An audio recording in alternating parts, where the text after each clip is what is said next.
पहली बार उपेंद्र यादव जी अमेरिका आए, Los Angeles.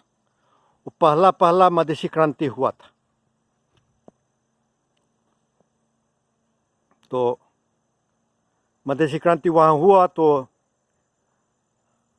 उसके बाद अमेरिका के जो मधेसी थे वो जगे। तो उनको उस समय, अभी तो नहीं होता है, उस समय प्रत्येक जुलाई 4 वीकेंड को यहाँ एक बृहत नेपाली ANA था, association of Nepalese in America का कोई संगठन था। अभी तो वो NRNA में सबस्यूम हो गए हैं।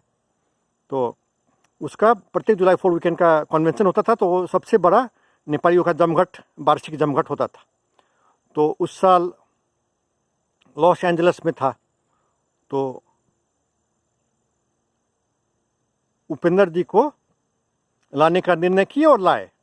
बहुत दिक्कत से, वो वीज़ा नहीं मिल रहा था उपेंद्र जी को। वो जो सत्ता में जो लोग थे वो अमेरिकन एम्बेसी को दबाव दिए हुए थे कि नहीं, इसको वीज़ा मत दो।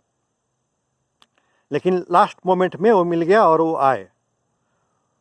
तो प्लेन से उतरते ही जो लोग उनको पिकअप करने गए थे, उतरते ही पहला उनका सेंटेंस था कि वेयर इज़ परमिंदर भगत, परमिंदर भगत किधर है। उन्होंने मुझे ढूंढा।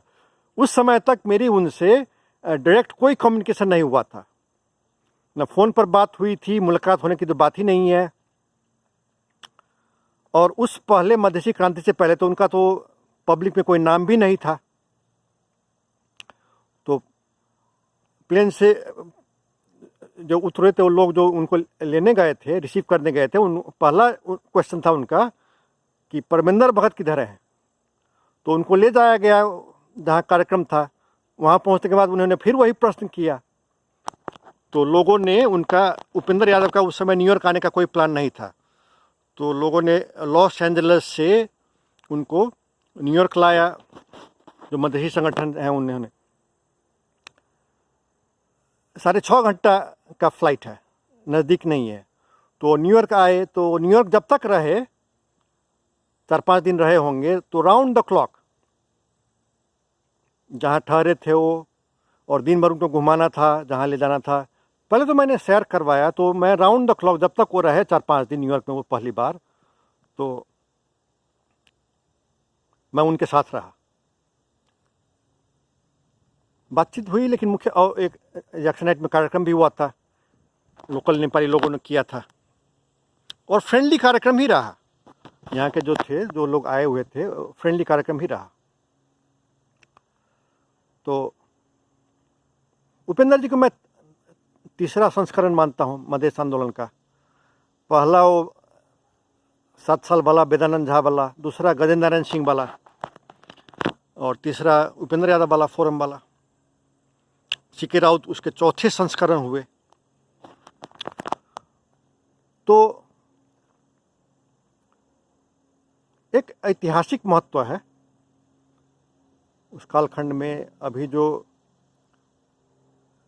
संविधान में जो संहिता शब्द आया है, स्थानीय स्तर पर जो थोड़ा बहुत अधिकार, शक्ति, बजट मिला है, उस समय उसका, वो पहले मधेसी क्रांति का बड़ा योगदान है।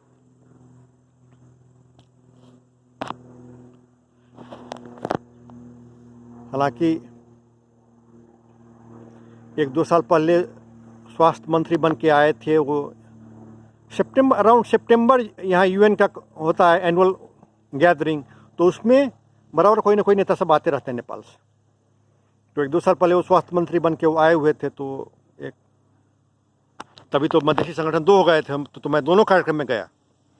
तो पहले कार्यक्रम में गया, उसके बाद उनके साथ ही गाड़ी में बैठ के, एक मटिहानी के एंटरप्रेन्योर हैं J शाह, तो उनके गाड़ी में बैठ के उस सेकेंड कार्यक्रम में गए। प्रिंसटन है, जहाँ प्रिंसटन यूनिवर्सिटी है जिस शहर में, तो वहाँ तो उनका दूसरा कार्यक्रम था। तो पहला मधेसी क्रांति का लीडरशिप लेने वाले उपेंद्र यादव, और अभी सत्ता समीकरण में फंसे उपेंद्र यादव। मैं ज़्यादा जजमेंटल नहीं होता। हालांकि अभी मेरा सपोर्ट मैंने पूर्ण रूप से जनमत पार्टी को दे दिया है, क्योंकि मेरी लॉयल्टी इस नेता, उस नेता, इस पार्टी, उस पार्टी के प्रति नहीं है। मेरी मधेश की जनता के प्रति है, मेरे को जो लगता है कि सही अब निर्णय होगा उस अनुसार मैं करता हूँ। तो अभी आज की म्याद में मेरा पूर्ण समर्थन जनमत पार्टी को है, लेकिन जो जसपा के जो लोकसभा है उनका जो ऐतिहासिक महत्व है, अब राजेंद्र महतो, हृदय त्रिपाठी, ये लोग सब उस समय, मैंने कहा मैंने समाजवादी जनता दल में उप महासचिव पद लिया था, तो उस समय पार्टी ऑफिस का जो भाड़ा तीरना होता है वो भी दिक्कत था। पार्टी ऑफिस का भाड़ा तीरना भी बहुत दिक्कत। उस अवस्था में राजनीति शुरू किए लोग सब हैं, तो संघर्ष का समय था। उस समय आप मधेसी अधिकार के बारे में बोलते तो सुनने वाले मधेसी ही उठ के चले जाते थे, अच्छा नहीं लगता था। तो वो लंबा संघर्ष है, तो सबका अपना अपना ऐतिहासिक महत्व है। लेकिन आज जो है मधेसी जनता के लिए एक ऐसी पार्टी जो नया मुद्दा, भ्रष्टाचार का मुद्दा, आर्थिक क्रांति का मुद्दा लेके देशव्यापी स्वीप करके काठमांडू में सरकार बनावे,